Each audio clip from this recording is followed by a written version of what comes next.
Yeah, I thought I did too. Probably traffic on my end. Right. It always comes up. I was like So, that. okay, Well, yeah, okay. See, there we go. I think they'll stop. Although they're pretty entertaining to hear. Wait, wait, I've got her on here. Wait a minute. This is like, oh my gosh. Okay. So my title, and this is the way I've been thinking about XR. So we have this session here that we've been calling VR, AR, MR, and I'm of the team or whatever. I'm of the belief that calling it one thing is a good idea for clarification. And even though people don't necessarily know what that means yet, I think they might. I mean, people didn't know what VR was for a long time. Some people still don't know what that means, and a lot of it depends on what bubble you're in and what side of that bubble you're in, about which ones of these these initials that you're interested in. So I like to use XR, and I've been thinking a lot of, and especially listening tonight, about how often I've heard the word capture, right? We talk a lot about data capture, we talk a lot about motion capture, we talk a lot about, when we talk about like machine learning, we're talking about capturing really a kind, capturing really a kind of intelligence and an approach to capturing how we think, how we understand. So I think the big question, or one of the really big questions, is we're trying to capture experience, we're trying to capture something of what it means to be human, but how are we going to do that without becoming captured ourselves? So I'm gonna let that one linger for a little while and start talking a little bit more about this idea of experience. Because what does this X mean, right? Well, I think it can mean everything and anything you want it to be. I think it is the X factor. I think it is the variable that of all the kinds of things that we've come up with, of ways to mix reality, and all the things we haven't come up with yet. So we can think of it this way, but for right now, the idea of experience is really important.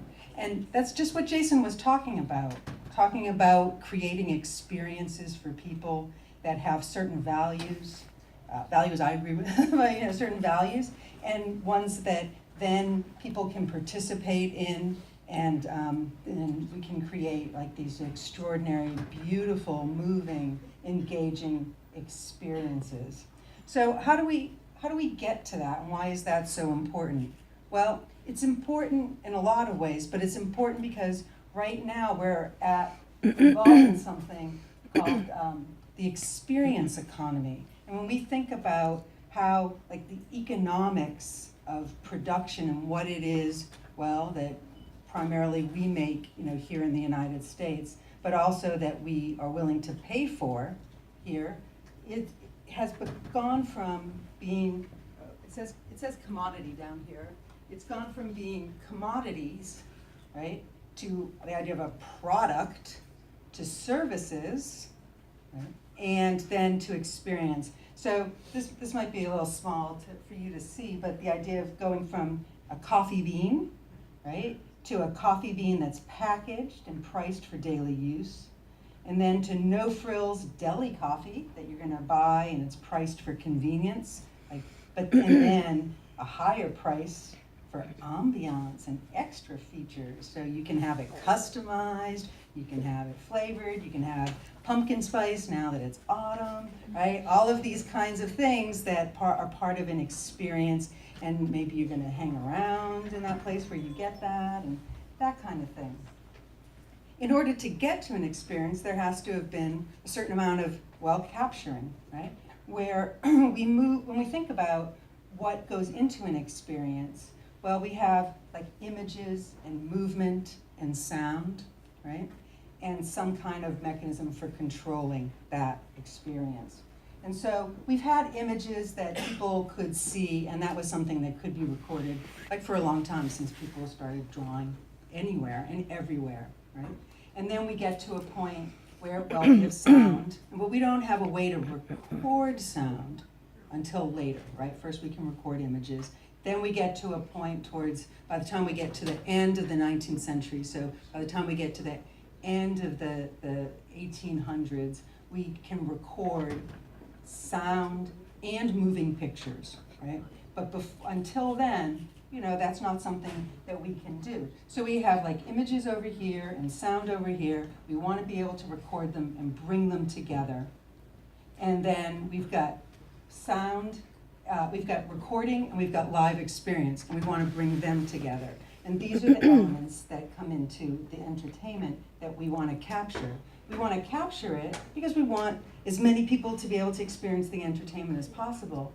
We also want to capture it because that's how we make an entertainment industry. That's how we make the culture industries.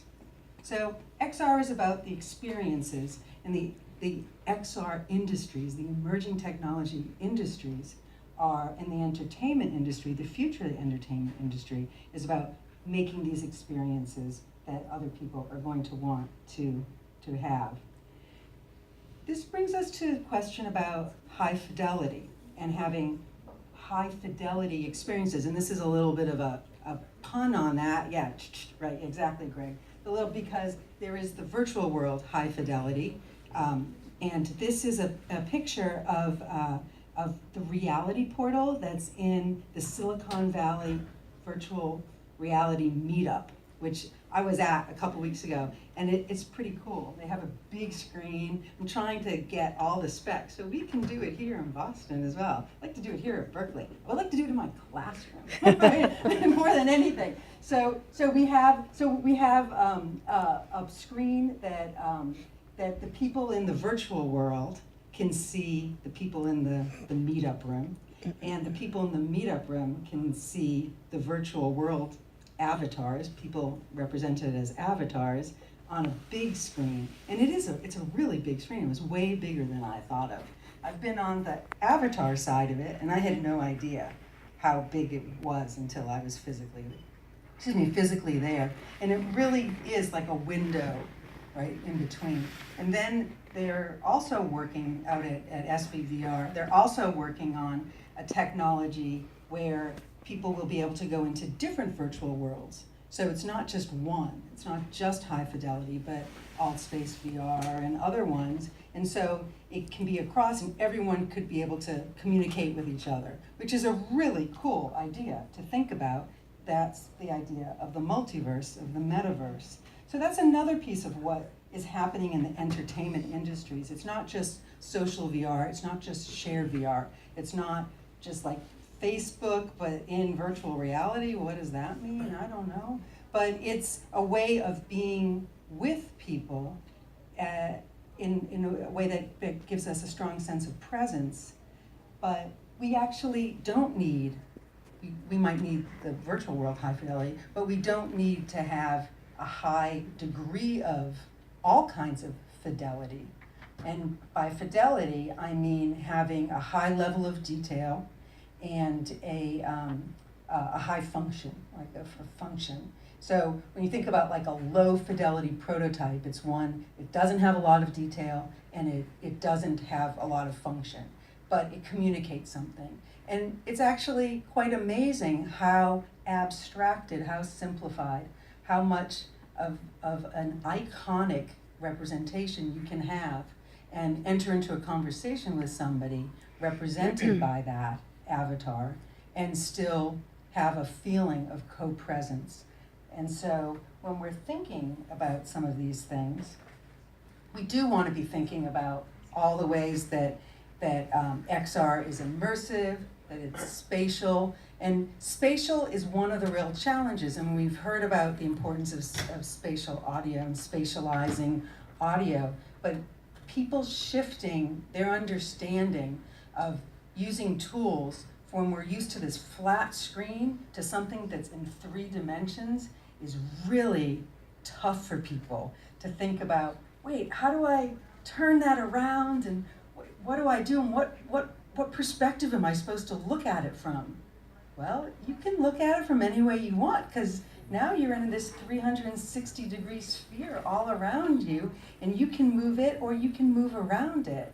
And it's a very different way. It's interesting that given that that is in fact the world that we live in physically, that it's so hard for us to think about how we use that as a tool, because we've become used to it.